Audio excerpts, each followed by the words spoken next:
Ever find yourself lying awake at night, scrolling through articles, maybe even comparing yourself to other parents on social media? All while a little voice inside whispers, "Am I doing this right? Am I messing up my kids?"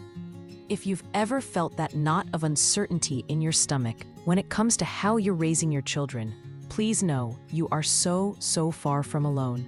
It's a question that echoes in the hearts of so many parents. A quiet wondering if there's a perfect way to guide these precious little beings through life. The truth is, the world of parenting advice can feel like a whirlwind, can't it? There are so many voices, so many labels for different styles: authoritarian, permissive, gentle, positive, attachment. The list goes on. It's enough to make anyone's head spin. And sometimes, all that information, instead of empowering us, can leave us feeling even more confused or inadequate. We start to worry about fitting into a specific box, or whether we're choosing the best method. But what if we shifted our focus a little? What if, instead of searching for that one perfect label, we aimed to understand the heart behind these different approaches? What if we explored them, not as rigid rulebooks, but as sources of wisdom, compassion, and connection that we can weave into our own unique family tapestry? That's what we're going to do together today. We're going to gently unpack some of these common parenting methods, not to tell you which one to pick, but to help you understand the landscape, to see the threads that run through them, and most importantly, to help you find your own confident, compassionate path. Because at the end of the day, the most effective parenting comes from a place of love, understanding, and a genuine connection with your child. So let's take a deep breath and begin by exploring the broad spectrum of how we sometimes approach raising our children, starting with the idea of rules and warmth. You know, when we look at the vast array of parenting approaches, one of the fundamental ways they often differ is in how they balance two key things: the expectations or rules we set for our children, and the warmth and responsiveness we show them. Think of it like a spectrum. On one end, you might find approaches that are very high on rules and expectations, sometimes with a little less emphasis on the child's immediate emotional input. This is often where we hear terms like authoritarian parenting. Now, authoritarian can sound a bit harsh, and it's true that this style often involves parents setting firm rules and expecting them to be followed without much question. The motto might feel a bit like, "Because I said so." The intention behind this, very often, comes from a place of deep love and a desire to protect our children, to ensure they grow up disciplined and respectful. Parents who lean this way might believe that clear, unshakable boundaries are the best way to prepare kids for a challenging world. And in some ways, children raised in such environments might indeed be very obedient and follow rules diligently, at least on the surface. However, if the scales tip too far in this direction, with lots of rules but not as much room for dialogue or emotional connection, children might sometimes struggle. They might learn to follow rules out of fear rather than understanding. They might find it harder to develop their own decision-making skills or to express their own feelings openly. Imagine a child who spills milk. In a very strict environment, the immediate reaction might be a sharp reprimand or punishment. Focusing solely on the mistake, the child might feel scared, ashamed, and less likely to admit to future accidents. They learn to avoid punishment, but not necessarily the deeper lesson about being careful or how to clean up a mess responsibly. Then, on the other end of the spectrum, you have approaches that are incredibly high on warmth and responsiveness, but perhaps a little lower on rules and expectations. This is often where we see styles like permissive parenting. Here, parents are deeply loving, incredibly nurturing, and often see themselves more as a friend to their child than an authority figure. They might hesitate to set firm boundaries. perhaps because they don't want to upset their child or stifle their spirit. The focus is on the child's happiness and freedom. And there's so much beauty in that desire to nurture and support, isn't there? Children in these homes often feel very loved and might be quite creative and communicative. But if there aren't enough clear guidelines or consistent expectations, children can sometimes feel a bit adrift. They might struggle with self-control or understanding limits, which are important skills for navigating the world outside the home. For example, if a child in a very permissive setting wants a cookie right before dinner every single night and always gets it, they might have a harder time understanding why they can't always have what they want instantly at school or a friend's house. It's not about the cookie itself, but about learning to manage impulses and respect reasonable boundaries, which ultimately helps them feel more secure and capable. And then there's another approach, sometimes called uninvolved parenting, where there's a lack of both rules and warmth. This isn't usually a conscious choice of style, but can happen when parents are overwhelmed by their own struggles, perhaps with work, health, or personal issues, and they simply don't have the capacity to be fully present for their children. This is, of course, the most challenging situation for a child, as they may feel unseen and unsupported. So when we look at this spectrum, it's not about judging any parent or any style. It's about understanding the delicate dance between providing structure and offering warmth.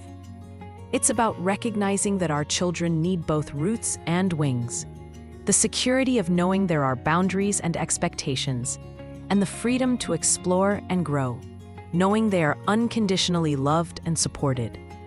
Finding that balance is a journey, not a destination, and it looks a little different for every family. Perhaps the first step is just to gently reflect on where our own tendencies might lie, without any judgment, just with curiosity and a willingness to grow. Now, if we're talking about finding that balance, that beautiful sweet spot between clear expectations and abundant warmth, many people find themselves drawn to what's known as authoritative parenting. This isn't about being an authority in the strict sense, but more about being a confident, guiding presence in your child's life. Think of it as being the captain of the ship, guiding your family with both a clear map and a whole lot of heart. Parents who naturally lean into an authoritative approach set clear and consistent boundaries, just like in the authoritarian style. But here's the key difference. They do it with a great deal of warmth, understanding, and open communication. They explain the reasons behind rules. They listen to their children's perspectives, even if they don't always agree with them. They encourage independence and allow children to learn from their mistakes, seeing those moments not as failures, but as opportunities for growth. Discipline, in this approach, is more about teaching and guiding than it is about punishing. Imagine that spilled milk scenario again. An authoritative parent might say something like, "Oh dear, the milk spilled. That's okay, accidents happen. Let's get a cloth and clean it up together. Next time, let's try to be a little more careful when we're pouring, okay?" See the difference? There's acknowledgement of the mistake, a clear expectation for cleaning up, responsibility, but it's all wrapped in understanding and a supportive tone. The child learns the practical skill of cleaning up, understands the expectation of being careful, and most importantly, feels safe, understood, and capable. So, how can we cultivate more of this authoritative approach in our daily lives? It's not about a rigid set of rules, but more of a mindset. One way is to really focus on open communication. This means not just talking to our children, but truly listening to them. When they come to you with a problem, even if it seems small to you, try to see it from their perspective. Validate their feelings. You might say, "I can see you're really upset about that," before you jump in with solutions. This builds trust and makes them more likely to come to you when the problems get bigger.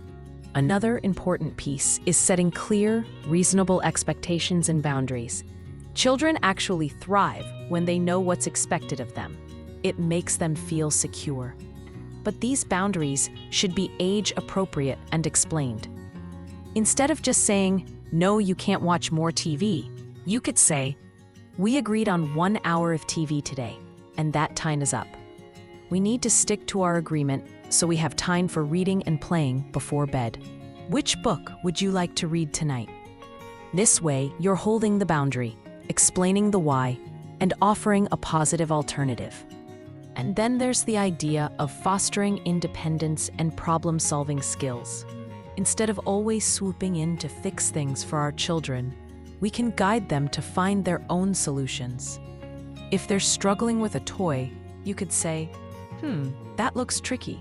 What have you tried so far? Is there another way you could try?" This empowers them and builds their confidence. It also means being consistent but flexible. Consistency helps children feel secure, but life isn't always predictable. There will be times when you need to bend the rules a little, and that's okay, as long as it's a conscious choice and you explain why.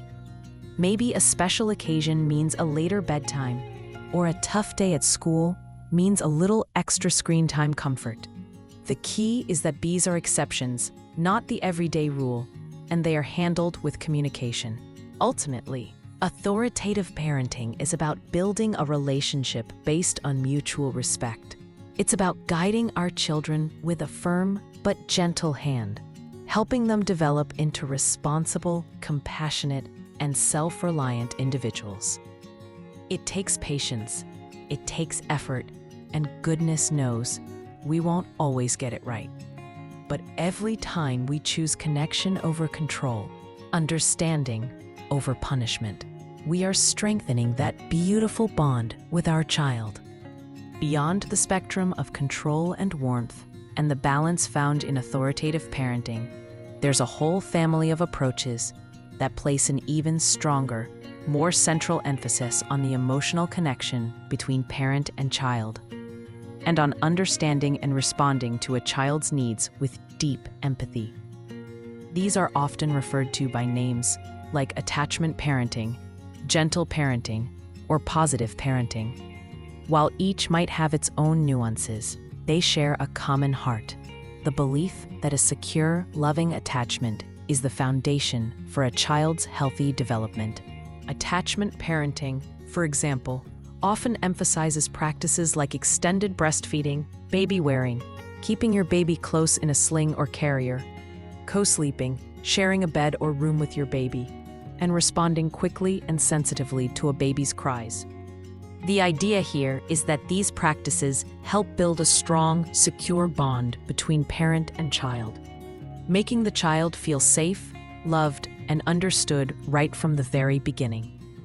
For many families, these practices feel incredibly natural and create a beautiful closeness. For instance, a mother who wears her baby while going about her day can quickly tune into the baby's subtle cues for hunger or comfort, fostering a deep sense of connection and responsiveness. Gentle parenting and positive parenting, often used interchangeably or with significant overlap, build on this foundation of connection and extend it through all ages. The core principle is to treat children with the same respect and courtesy we would offer an adult. This means no shaming, no yelling, no physical punishment. Instead, the focus is on understanding the feelings and needs that might be driving a child's behavior. When a child is having a tantrum, for example, a gentle or positive parenting approach wouldn't see it as manipulation, but as a sign that the child is overwhelmed and struggling to manage big emotions. So instead of punishing the tantrum, a parent might try to connect with the child. They might get down on the child's level, speak softly, and say something like, "You seem really angry and sad right now. It's okay to feel that way. I'm here for you." Once the child has calmed down, then they can talk about what happened and explore better ways to handle those feelings next time. The discipline here is about teaching emotional regulation and problem solving, not about imposing control. One of the beautiful things about these nurturing approaches is how they encourage us to look behind the behavior. If a child is consistently acting out, Instead of just reacting to the behavior, we're encouraged to ask, what's going on for my child right now? What need isn't being met? Are they tired, hungry, overwhelmed, seeking connection? This shift in perspective can be incredibly powerful. It moves us from a place of frustration to a place of empathy and problem solving. If you're drawn to these more nurturing approaches, there are some wonderful, practical things you can weave into your days. One is to really practice active listening and empathy. When your child is talking, put down your phone, make eye contact, and truly listen. Try to understand their world, reflect back their feelings. It sounds like you felt really left out when your friends didn't want to play your game. This helps them feel heard and understood, which is a fundamental human need. Another key is focusing on connection before correction. If your child has made a mistake or misbehaved, try to connect with them emotionally first before you address the behavior. A hug, a moment of quiet presence, or just acknowledging their feelings can make all the difference. Once they feel connected and safe, they're much more open to learning and guidance. And then there's the idea of using time in instead of time out. While a traditional timeout can sometimes feel like a punishment or isolation, a time in is about staying with your child when they're struggling, helping them co-regulate their emotions in a safe space. It might mean sitting quietly together, reading a book, or just offering a comforting presence until they feel calmer. It's important to remember that gentle or positive parenting isn't about being permissive. It's not about letting children do whatever they want. It's about setting boundaries, but doing so respectfully and kindly, and teaching children skills rather than just expecting them to know. It's about modeling the kind of behavior we want to see in our children: respect, empathy, and kindness. It's a path that requires a lot of patience and self-awareness from us as parents. But the reward is a deeply connected relationship and children who grow up feeling secure in who they are. So, we've talked about the spectrum of rules and warmth, the balance of authoritative parenting, and the deep connection fostered by nurturing approaches. It can feel like a lot to take in, can't it? And you might be wondering, okay, so which one of these am I supposed to be? Which one is the right one? And this brings us to perhaps the most important idea of all: moving beyond labels to craft your own unique parenting philosophy. Because here's the beautiful truth: you don't have to fit perfectly into any single one of these boxes. In fact, trying to rigidly adhere to one specific style can sometimes feel restrictive and inauthentic. Life is messy, children are unique, and what works one day might not work the next. Think of these parenting styles not as strict prescriptions, but as a buffet of ideas, wisdom, and tools. You can take what resonates with you, what aligns with your family's values, and what feels right for your child's individual temperament, and weave it all together into something that is uniquely yours. Maybe you love the emphasis on connection from attachment parenting, but you also see the value in the clear boundaries discussed in authoritative approaches. Maybe you're drawn to the child-led exploration that's central to philosophies like Montessori, which encourages creating an environment where children can learn at their own pace and follow their own interests. Or perhaps the deep respect for an infant's competence, as highlighted in RIE, Resources for Infant Educators, speaks to you. The key here is mindfulness and intention. It's about being present with your child, observing them, listening to them, and trusting your own intuition. It's about asking yourself, what does my child need from me in this moment? What values do I want to instill? What kind of relationship do I want to build? One of the most powerful things we can do as parents is to become reflective practitioners of parenting. This just means taking a little time now and then to think about how things are going. What's working well? What's feeling challenging? When you have a tough interaction with your child, Instead of just beating yourself up about it, you can gently ask, what could I try differently next time? What was my child trying to communicate to me? This isn't about aiming for perfection, because goodness knows, perfect parents don't exist. It's about aiming for growth, for learning, and for deepening that connection. So how can you start crafting your own unique approach? A good starting point is to clarify your core family values. What's truly important to you? Is it kindness, resilience, curiosity, independence, creativity, respect? When you're clear on your values, it becomes easier to make parenting decisions that align with them. For example, if kindness is a core value, then how you handle disagreements or teach your child to interact with others will be guided by that principle. Another step is to really get to know your child. Each child is a unique individual with their own temperament, strengths, and challenges. What works for one child might not work for another, even within the same family. Observe your child. What makes them light up? What suits them when they're upset? What are their natural learning styles? When you tune into your child's specific needs, you can tailor your approach to be more effective and supportive. Perhaps your child thrives on a lot of structure, or maybe they need more freedom to explore. And perhaps most importantly, be kind to yourself. This parenting journey is a marathon, not a sprint. There will be days when you feel like you've got it all figured out, and days when you feel like you're fumbling in the dark. That's okay. That's normal. Every parent has those moments. The fact that you're even thinking about these things, that you're seeking to learn and grow, shows how much you care. Don't be afraid to experiment and adapt. Try out different strategies. See what feels right. If something isn't working, it's okay to change course. Your parenting style will likely evolve as your child grows and as you grow as a parent. That's a sign of strength, not inconsistency. Remember, the labels are just starting points, guides to help us think and learn. The real magic happens when you trust your heart, connect with your child, and create a way of parenting that feels authentic and loving for your family. You are the expert on your child. You have the wisdom within you to navigate this beautiful, challenging, and incredibly rewarding journey. Navigating this path of parenthood, it truly is a journey of the heart, isn't it? It's filled with moments of incredible joy, profound love, and yes, sometimes a good deal of confusion and self-doubt as we try to figure out how best to support these amazing little humans.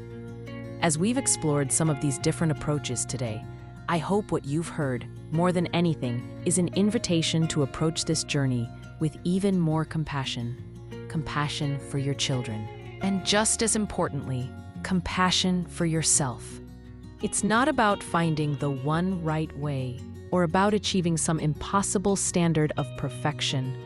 It's about building understanding, deepening connection, and navigating the everyday ups and downs with a sense of presence and love. It's about showing up day after day, willing to learn, willing to grow, and willing to meet your child right where they are with an open heart. Please remember, you are doing so much better than you think you are. The love you pour into your children, the effort you make, the desire you have to be the best parent you can be, that is what truly matters. Trust in your ability to connect, to guide, and to nurture. You have incredible strength and wisdom within you. If today's conversation resonated with you, if it offered a little bit of comfort or a new perspective, we'd be so honored if you'd like this video and perhaps share it with other parents who might find it helpful. And if you'd like to continue exploring these kinds of conversations with us, to be part of a community that supports each other on this parenting journey, we warmly invite you to subscribe to Family Connection Hub. We're all in this together, learning and growing side by side. Thank you so much for spending this time with us today. Go be kind to yourself and cherish those precious connections within your family. We'll see you next time.